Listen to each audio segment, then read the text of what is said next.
ଆଜିର କାହାଣୀଟି ହେଉଛି ବ୍ରାହ୍ମଣକୁ ସିଂହାସନ ଅଡ଼ୁଆ।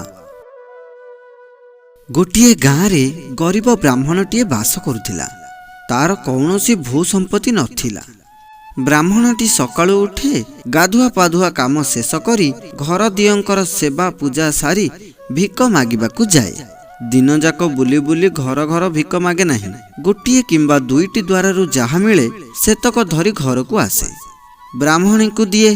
ବ୍ରାହ୍ମଣୀ ସେତକ ରାନ୍ଧି ଦିଏ। ରନ୍ଧା ସରିଲେ ବ୍ରାହ୍ମଣ ସେତକ ଠାକୁରଙ୍କୁ ଭୋଗ ଦେଇ ଖାଏ। ସବୁ ତ ଖାଏ ନାହିଁ, ଅଧେ ଖାଇ ଅଧେ ବ୍ରାହ୍ମଣୀ ପାଇଁ ଛାଡ଼ିଦିଏ। ବ୍ରାହ୍ମଣ ଉଠି ଆସିଲେ ବ୍ରାହ୍ମଣୀ ସେଇ ପତ୍ରରେ ବସିଯାଏ। ଖିଆ ପିଆ ସରିଲେ ବ୍ରାହ୍ମଣ ଟିକିଏ ବିଶ୍ରାମ ନିଏ। ବ୍ରାହ୍ମଣୀ ବାସନକୁସନ ମଜାମଜି କରିଦେଇ ସାହି ବୁଲିବାକୁ ଯାଏ। ଉପରଓଳି ବ୍ରାହ୍ମଣ ଗାଁରେ ଭାଗବତ ଘରକୁ ଯାଇ ଗାଁ ଲୋକଙ୍କୁ ପୁରାଣ ଶୁଣାଏ। ଏହିପରି ବ୍ରାହ୍ମଣର ଦିନଟି ଆନନ୍ଦରେ କଟି ଯାଉଥାଏ। ଠାକୁର ସେବା କରିବା, ଭିକ ମାଗିବା, ଲୋକଙ୍କୁ ଶାସ୍ତ୍ର ପୁରାଣ ଶୁଣାଇବାରେ ତାର ଆନନ୍ଦ।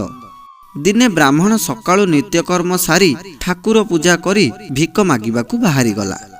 ସେଦିନ ଯାହା ଦ୍ୱାରକୁ ଗଲା କେହି ମୁଠେ ହେଲେ ଚାଉଳ ଦେଲେ ନାହିଁ। ଗାଁ ଗୋଟାକ ବୁଲି ଆସିଲା ପଛେ ମୁଠିଏ ହେଲେ ଚାଉଳ ମିଳିଲା ନାହିଁ।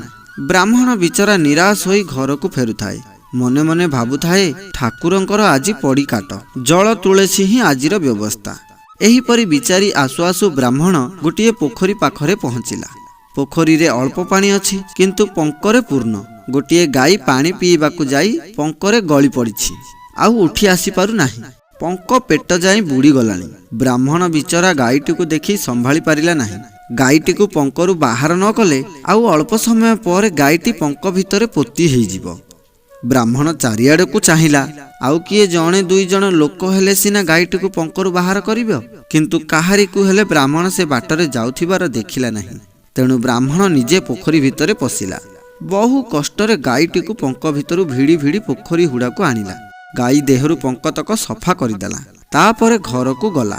ଗାଈଟିର ବ୍ରାହ୍ମଣ ପ୍ରତି ଦୟା ହେଲା।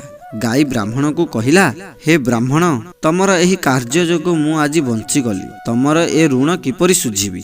ଏହା କହି ଗାଈଟି ତା ପାଟିରୁ ଗୋଟିଏ ପାଗୁଳି ବାହାର କରି ବ୍ରାହ୍ମଣକୁ ଦେଲା। ବ୍ରାହ୍ମଣ କହିଲା, ଏଇଟାକୁ ମୁଁ ନେଇ କ'ଣ କରିବି? ଏଥିରେ ମୋର କ'ଣ ପେଟ ପୂରିବ? ମୋର କ'ଣ ଭିକମଗା ବନ୍ଦ ହେବ? ହେଇ, ଆଜି ତ 12 ଦ୍ୱାର ବୁଲି ମୁଠେ ହେଲେ ଚାଉଳ ମିଳିଲାନି। ଆଜି ଦିନଟି ଖାଡ଼ା ଉପାସ। ତୁମଠାରୁ ପାଗୁଳିଟି ନେଇ କ'ଣ କରିବି? ଗାଈଟି କହିଲା, ହେ ଗୋସେଇଁ, ଏ ପାଗୁଳିଟି ତୁମର ଭାରି ଦରକାର ହେବ। ଏଇଟିକୁ ନେଇ 2 ଫାଳ କରିଦେବ। ଏହା ଭିତରୁ ଯାହା ବାହାରିବ ତାକୁ ଚାହିଁଲେ ତୁମ ପାଖରେ ଥିବା ମଣିଷର ପୂର୍ବ ଓ ପରଜନ୍ମ କଥା ଜାଣିପାରିବ। ସେହି ମଣିଷ ପୂର୍ବଜନ୍ମରେ କ'ଣ ଥିଲା ଓ ପରଜନ୍ମରେ କ'ଣ ହେବ ଦିଶିବ। ଯେଉଁ ଲୋକ ପୂର୍ବଜନ୍ମରେ ମଣିଷ ଥିଲା ଏବଂ ପରଜନ୍ମରେ ମଣିଷ ହେବ, ତାହାରି ଠାରୁ ଭିକ ରଖିବ। ଆଉ ଯେଉଁମାନେ ପରଜନ୍ମରେ ମଣିଷ ନ ହୋଇ ଅନ୍ୟ କିଛି ପ୍ରାଣୀ ରୂପେ ଜନ୍ମ ହେଇଥିବେ ଏବଂ ପରଜନ୍ମରେ ସେହିପରି ମଣିଷ ବ୍ୟତୀତ ଅନ୍ୟ କିଛି ପ୍ରାଣୀ ରୂପେ ଜନ୍ମ ହେବେ, ସେମାନଙ୍କ ଠାରୁ କିଛି ଗ୍ରହଣ କରିବ ନାହିଁ। ବ୍ରାହ୍ମଣ ଗାଈଠାରୁ ପାଗୁଳିଟି ଧରି ନିଜ ବାଟରେ ଘରକୁ ଚାଲିଲା। ବାଟରେ ପଡ଼ିଲା ରାଜାଙ୍କ ଉଆସ।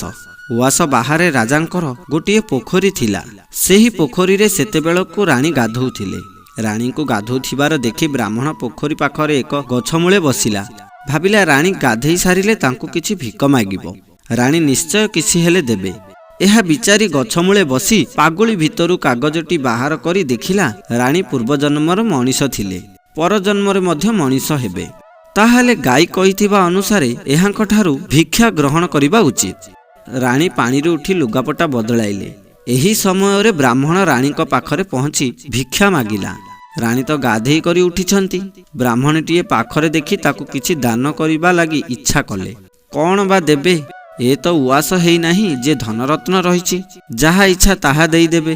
ଏ ତ ପୋଖରୀ ଘାଟ। ରାଣୀଙ୍କ ହାତରେ ମୁଦିଟିଏ ଥିଲା। ସେହି ମୁଦିଟି ବାହାର କରି ରାଣୀ ବ୍ରାହ୍ମଣକୁ ଦାନ କଲେ ଏବଂ କହିଲେ, ଏହି ମୁଦିଟି ବହୁ ମୂଲ୍ୟବାନ। ଯେଉଁ ଲୋକ ଏହି ମୁଦିର ମୂଲ୍ୟ ଦେଇପାରିବ ତାକୁ ବିକିବ ଏବଂ ସେହି ଧନରେ ଚଳିବ, ଆଉ ଭିକ ମାଗିବ ନାହିଁ। ରାଣୀଙ୍କର ମୁଦି ନିଶ୍ଚୟ ମୂଲ୍ୟବାନ ହେଇଥିବ ବୋଲି ବ୍ରାହ୍ମଣ ଭାବି ରାଜାଙ୍କ ପାଖେ ଯାଇ ପହଞ୍ଚିଲା। ରାଜାଙ୍କୁ ମୁଦିଟି ଦେଇ ବ୍ରାହ୍ମଣ କହିଲା, ମହାରାଜ, ଏହି ମୁଦିଟି ନେଇ ଏହାର ମୂଲ୍ୟ ମୋତେ ଦିଅନ୍ତୁ। ମୁଦି ମୋର କ'ଣ ହବ? ମୁଁ ଦରିଦ୍ର ବ୍ରାହ୍ମଣ। ଏହାର ମୂଲ୍ୟରେ କିଛି ଖାଦ୍ୟ ପଦାର୍ଥ କିଣି ଚଳିବି। ରାଜା ଦେଖିଲେ ସେହି ମୁଦିଟି ଗୋଟିଏ ସ୍ପର୍ଶମଣି। ଲୁହାରେ ବାଜିଲେ ଲୁହା ବି ସୁନା ପାଲଟିଯିବ। ବ୍ରାହ୍ମଣ ବା ଏହାର ମୂଲ୍ୟ କାହୁଁ ବୁଝିବ? ସମଗ୍ର ରାଜ୍ୟର ମୂଲ୍ୟ ଏହି ମୁଦିର ମୂଲ୍ୟ ସହିତ ସମାନ ହୋଇପାରିବ ନାହିଁ। ତେଣୁ ରାଜା ବ୍ରାହ୍ମଣ ଠାରୁ ମୁଦିଟି ନେଇ ତାଙ୍କର ରାଜ୍ୟଟି ବ୍ରାହ୍ମଣକୁ ଦେଲେ ଏବଂ ରାଜା ରାଣୀ ରାଜ୍ୟ ଛାଡ଼ି ଅନ୍ୟତ୍ର ଚାଲିଗଲେ। ବ୍ରାହ୍ମଣ ଏ ଘଟଣା ଦେଖି ଆଶ୍ଚର୍ଯ୍ୟ। ଭିକାରୀ ବ୍ରାହ୍ମଣ ରାଣୀଙ୍କ କୃପାରୁ ଆଜି ରାଜା। ପାତ୍ର ମନ୍ତ୍ରୀମାନେ ଆସି ବ୍ରାହ୍ମଣକୁ ନେଇ ରାଜସିଂହାସନରେ ବସାଇ ଦେଲେ। ବ୍ରାହ୍ମଣ ରାଜା ହେଇ ରହିଲେ। ବ୍ରାହ୍ମଣୀକୁ ରାଜଉଆସ ନେଇ ଆସିଲେ। ନିଜର ଠାକୁର ତ ବ୍ରାହ୍ମଣର ଏକମାତ୍ର ସମ୍ପତ୍ତି।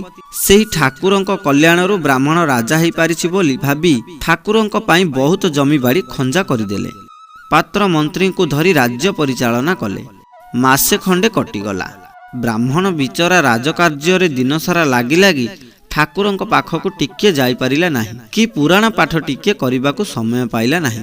ସକାଳୁ ସଞ୍ଜ ଯାଏଁ ଖାଲି ବିଚାର। କିଏ ଚୋରି କଲା, କାହା ଜମି କିଏ ନେଇଗଲା, କୋଉଠି ପ୍ରଜାମାନେ ଖଜଣା ନ ଦେଇ ମେଳି କଲେ, କୋଉଠି ଗାଁରେ କୂଅ ନାହିଁ ତ ପୋଖରୀ ନାହିଁ, ଖୋଳିବାକୁ ପଡ଼ିବ। ରାଜ୍ୟର କୋଉଠି ଦୁର୍ଭିକ୍ଷ ପଡ଼ିଲାଣି, ଲୋକେ ଖାଇବାକୁ ପାଉନାହାନ୍ତି। କୋଉଠି ବନ୍ୟା, କୋଉଠି ବାତ୍ୟା, ଶହ ଶହ ଘରଦ୍ୱାର ଭାଙ୍ଗିଗଲାଣି। ଏହି ସବୁ କଥା ବୁଝି ବୁଝି ବ୍ରାହ୍ମଣ ବିଚରା ନୟାନ୍ତ। ଏଣେ ଉଆସରେ ବ୍ରାହ୍ମଣୀ ବିଚରା ରାଣୀ ହୋଇ ନାନା ଜଞ୍ଜାଳ ବୁଝିବାକୁ ପଡ଼ୁଛି। ଏସବୁ ବ୍ରାହ୍ମଣ ଓ ବ୍ରାହ୍ମଣୀକୁ ସୁଖ ଲାଗିଲା ନାହିଁ। ଦିନେ ବ୍ରାହ୍ମଣ ଓ ବ୍ରାହ୍ମଣୀ ବସି କଥାବାର୍ତ୍ତା ହେଉଥିଲେ। ବ୍ରାହ୍ମଣୀ କହିଲା, ଆମର ଏ ରାଜସିଂହାସନ ଦରକାର ନାହିଁ। ଆମର ସେହି ଭିକ୍ଷାବୃତ୍ତି ଆମକୁ ଯେଉଁ ଶାନ୍ତି ଦେଉଥିଲା, ଏ ରାଜସିଂହାସନରେ ସେ ଶାନ୍ତି ନାହିଁ। ଚାଲ ରାଜାଙ୍କୁ ତାଙ୍କ ରାଜ୍ୟ ଦେଇ ଆମର ସେଇ ଘରେ ଯାଇ ରହିବା। ବ୍ରାହ୍ମଣୀ କଥା ବ୍ରାହ୍ମଣ ମନକୁ ବେଶ ପାଇଲା। ରାଜାଙ୍କୁ ଖୋଜିବା ପାଇଁ ବ୍ରାହ୍ମଣକୁ ବେଶୀ ସମୟ ଲାଗିଲା ନାହିଁ। ରାଜା ସେହି ରାଜ୍ୟ ବାହାରେ ଗୋଟିଏ ଉଆସ ତୋଳି ରହିଥିଲେ। ବ୍ରାହ୍ମଣ ଯାଇ ରାଜାଙ୍କୁ ସବୁ ଦୁଃଖ କହିଲା। ଆଉ ସେ ରାଜା ହେବାକୁ ଇଚ୍ଛା କରେ ନାହିଁ ବୋଲି ଜଣାଇଲା। ଧନ ସମ୍ପତ୍ତି ମନୁଷ୍ୟକୁ ଶାନ୍ତି ଦିଏ ନାହିଁ। ବ୍ରାହ୍ମଣ ଏହା ବୁଝିପାରି ରାଜାଙ୍କୁ ସିଂହାସନ ଫେରାଇ ଦେଲା। ବ୍ରାହ୍ମଣ ସ୍ତ୍ରୀକୁ ଧରି ନିଜ ଘରକୁ ଫେରିଲା। ରାଜ୍ୟ ବ୍ରାହ୍ମଣର ବୋଲି ବିଚାର କରି ରାଜା ପ୍ରତିନିଧି ରୂପେ ରାଜ୍ୟ ଶାସନ କଲେ। ବ୍ରାହ୍ମଣର ବର୍ଷକ ଚଳିବା ଲାଗି କିଛି ଜମିବାଡ଼ି ଖଞ୍ଜିଦେଲେ। ବ୍ରାହ୍ମଣ ସେହି ଜମି ଚାଷ କରି ଚଳିଲା ଏବଂ ବ୍ରାହ୍ମଣ ଓ ବ୍ରାହ୍ମଣୀ ଖୁସିରେ ରହିଲେ। ତ ସାଙ୍ଗମାନେ, ଆଜିର ଭିଡ଼ିଓଟି ଯଦି ଆପଣମାନଙ୍କୁ ଭଲ ଲାଗିଛି ଲାଇକ୍ କରିବେ, ଆମ ଚ୍ୟାନେଲକୁ ସବସ୍କ୍ରାଇବ୍ କରି ପାଖରେ ଆସୁଥିବା ବେଲ୍ ଆଇକନ୍କୁ କ୍ଲିକ୍ କରିବେ, ଯାହାଦ୍ୱାରା ଆପଣମାନେ ଏପରି ନୂଆ ନୂଆ ଏବଂ ମଜାଦାର କାହାଣୀ ସର୍ବପ୍ରଥମେ ଦେଖିପାରିବେ। ତ ପୁଣି ଆସିବେ ଆଉ ଏକ ନୂଆ କାହାଣୀ ସହିତ। ସେ ପର୍ଯ୍ୟନ୍ତ ରହୁଛି, ନମସ୍କାର।